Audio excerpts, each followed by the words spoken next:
నియోజకవర్గంలో శాసన సభాపతి గడ్డం ప్రసాద్ కుమార్, మంత్రులు కోమటిరెడ్డి వెంకటరెడ్డి, పొంగులేటి శ్రీనివాస్ రెడ్డి, స్థానిక ఎమ్మెల్యే మనోహర్ రెడ్డి పర్యటించి పలు అభివృద్ధి పనులకు శంకుస్థాపనలు చేశారు. అంతకుముందు ఎమ్మెల్యే మనోహర్ రెడ్డి జన్మదినం సందర్భంగా క్యాంపు కార్యాలయంలో కేక్ కట్ చేయించి జన్మదిన శుభాకాంక్షలు తెలిపారు. ఈ కార్యక్రమంలో కాంగ్రెస్ పార్టీ నాయకులు, కార్యకర్తలు తదితరులు పెద్ద సంఖ్యలో పాల్గొన్నారు.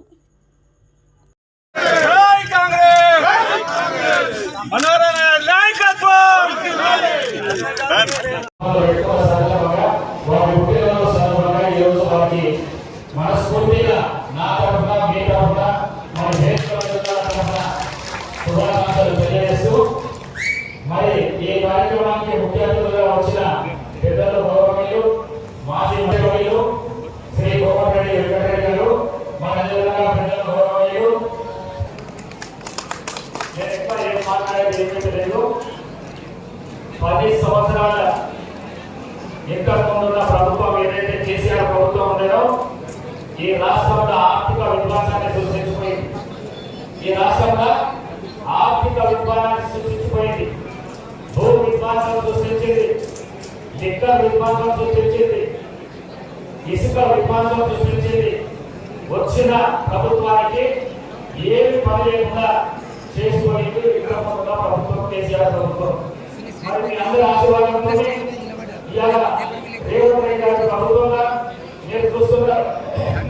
మంత్రులు ఎంత పవర్ఫుల్ ఉన్నారో, ఏ మంత్రికి ఏ కావాలని అడిగితే కూడా ముఖ్యమంత్రికి అడగాల్సిన అవసరం లేదు.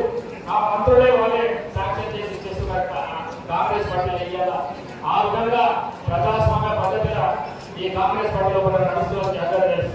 మరి రేవంత్ రెడ్డి గారు ఈ రోజు ఈ ప్రభుత్వంలో ఎన్ని అప్పులు పెట్టుకొని కూడా ఎలక్షన్ లో ఇచ్చిన 6 గ్యారెంటీలు కానీ మేనిఫెస్టోలో ఉన్న కార్యక్రమాలు కానీ మొన్న ఈ మధ్య మీ అందరికీ తెలుసు 2 లక్షల రూపాయలు ఆగస్టు 15 చేస్తా రైతులకు రుణమాఫీ అన్నాడు.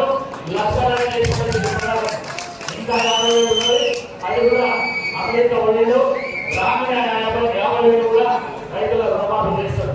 మరి 2 లక్షల రూపాయల రుణమాఫీ చేసిన దేశంలో ఏ ముఖ్యమంత్రి లేడు, మన రాష్ట్ర ముఖ్యమంత్రి తప్ప. మరి రేవంత్ రెడ్డి గారి ప్రభుత్వానికి పెద్దలందరూ వారికి మద్దతు ఇస్తూ ఈ ప్రభుత్వాన్ని ముందుకు తీసుకుపోయే పని వారు చేస్తున్నారు. కాబట్టి ప్రభుత్వము మెల్లమెల్లగా అన్న చెప్పినట్టు 7 లక్షల కోట్ల అప్పంటే మామూలు అప్పు కాదని, కానీ నెల ఇట్లా రోజు చదవగానే 7,000 కోట్ల రూపాయలు నెత్తి కడుతున్నారట. 7,000 కోట్ల రూపాయలు నెత్తి కడుతున్నారు. ఒక దిక్కు మితిగట్టులు, ఒక దిక్కు సంక్షేమ కార్యక్రమాలు, ఒక దిక్కు మా మేనిఫెస్టోలో ఇచ్చిన కార్యక్రమాలు, వీటన్నిటిని పూర్తి చేసుకుంటా ఎన్నో ఆశలతో ఉన్నది. తెలంగాణ ప్రజలు ఎన్నో ఆశలు పెట్టుకుంటున్నారు కాంగ్రెస్ ప్రభుత్వం మీద, రేవంత్ రెడ్డి గారి మీద, రేవంత్ రెడ్డి గవర్నమెంట్ మీద. మరి ఆ ఆశలన్నీ తీర్చాలంటే చాలా పెద్ద విషయము. నేను ఒక్కడి మీ అందరికీ చెప్పదలుచుకున్నా, ఎవరైనా కూడా ముస్లింలు ముస్లిం దేవుళ్లకు, హిందువులు హిందూ దేవుళ్లకు మరి మొక్కేటప్పుడు రేవంత్ రెడ్డి గారి ప్రభుత్వము వారు ఇచ్చిన సంక్షేమ కార్యక్రమాలు తీర్చాలి. వారికి తీర్చే విధంగా ధైర్యము, మనోధైర్యం ఇవ్వాలి. మరి ఆ విధంగా పని చేయాలని చెప్పేసి దేవుడు ఒక్కసారి ఆయన గుర్తు చేసుకుంటూ మొక్కాలని చెప్పేసి అందరికీ కోరుకుంటున్నాను. మరి మనోహర్ రెడ్డి గారు చెప్పినట్టు నేను నాటుగా పుట్టిన వికారాబాద్ ఎంపీ అయినా కాబట్టి తప్పకుండా వికారాబాద్ ఏ విధంగా అయితే అభివృద్ధి కార్యక్రమాల్లో కూడా తీసుకుంటారో అదే విధంగా దాంట్లో కూడా అభివృద్ధి కార్యక్రమాలు కూడా తీసుకుంటా. ఏ మంత్రి గారికి రమ్మంటే నేను మనోహర్ రమ్మంటే వాళ్ళ మంత్రి గారి పోయి ఫండ్స్ తీసుకొని వచ్చి అక్కడ ఒక దిక్కు వికారాబాద్, ఒక దిక్కు తాలూకు అభివృద్ధి చేసే కార్యక్రమాలు చేస్తాము. తప్పకుండా 2 మనిషికి ఉంటే 2 కళ్ళలాగా దాంట్లో వికారాబాద్ పెద్ద ఎత్తున అభివృద్ధి చేస్తున్నామని చెప్పేసి మీ అందరితో తెలియజేస్తూ, మరి మీకు మంచి ఎమ్మెల్యే దొరికేటు మామూలు ఎమ్మెల్యే కాదు,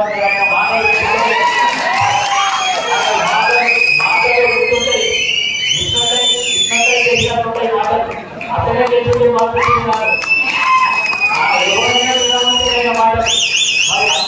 ఎమ్మెల్యే మీకు దొరికినందుకు నేను కూడా ఆ ఎమ్మెల్యే గారికి అదేవిధంగా మిమ్మల్ని కూడా అభినందిస్తూ మీ అభిమాన నాయకుడు మనోహర్ రెడ్డి గారి పుట్టినరోజు శుభాకాంక్షలు మీ తరఫున తెలియజేస్తున్నాను. అదేవిధంగా కొత్తగా ప్రమాణ స్వీకారం చేసిన మార్కెట్ కమిటీ తమ్ముళ్ళందరికీ కూడా చెల్లెలందరికీ కూడా శుభాకాంక్షలు తెలియజేస్తున్నా. సాధించుకున్న తెలంగాణలో గౌరవ ముఖ్యమంత్రి రేవంత్ రెడ్డి గారి నాయకత్వంలోని ఈ ప్రభుత్వం ఏ మార్పు కావాలని తెలంగాణ రాష్ట్రంలో ఇందిరమ్మ రాజ్యాన్ని తెచ్చుకున్నామో వడిగా ఈనాడు ఇందిరమ్మ రాజ్యంలో తెలంగాణ రాష్ట్రాన్ని అన్ని రంగాల్లో అభివృద్ధిలో సంక్షేమంలో జోడెడ్లలాగా ఈనాడు ఈ ప్రభుత్వం పనిచేస్తున్న సంగతి మీకు తెలియదు కాదు.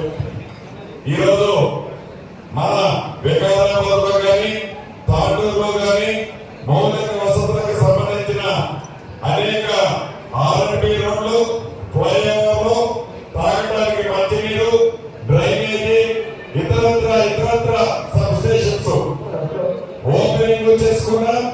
అదే రకంగా శంకుస్థాపనలు చేసుకున్నాం. ఇంకా మనం వచ్చి 8 నెలలు అయింది. అందులో 3 నెలల ఎలక్షన్ కూడా జరిగింది. ఏదో కుటుంబం ఉన్నట్టు మన బట్టలు పెట్టి కేసీఆర్ గారు బాగా మాట్లాడిన టీవీగా మీడియా బయట పోయి ఏ గవర్నమెంట్ ఏ బడ్జెట్ నేను అసెంబ్లీ తెలియస్తా అంటే ఒప్పుగా పెట్టుకున్నారు. అసెంబ్లీ ఏం లేదు యాభై చెప్తున్నారు. ప్రతిపక్ష నాయకులు అంటే ముఖ్యమంత్రికి ఎంత బాధ్యత, ముఖ్యమంత్రి తర్వాత ప్రధాన ప్రతిపక్ష నాయకులు ఇంపార్టెంట్. ఇలా తెలంగాణ ప్రజలు ప్రేమ ఉంటే ఎవరైనా అసెంబ్లీకి రావాలి, చేసిన పనులు చెప్పాలి, చేయవలసిన పనులు చెప్పి గవర్నమెంట్ నాకెత్తాలి, చేయవలసిన అప్లై చేయాలి.